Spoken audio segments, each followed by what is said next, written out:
என்னை விட எத்தனை பேர் தகுதியாக இருந்தும் என்ன மட்டும் கிருபை என்று உயர்த்தி வைத்ததே. உங்க கிருபை என்னை வாழ வைத்ததே.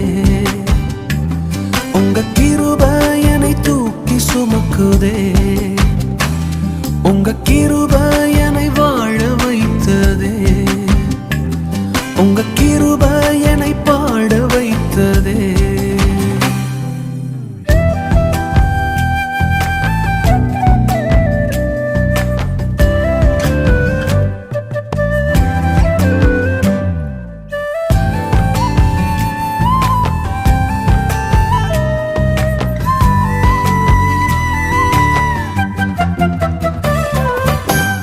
பயனற்ற நிலத்தை போல மறக்கப்பட்டவன் நான், அறுவடை காணாமல் தனிந்து போன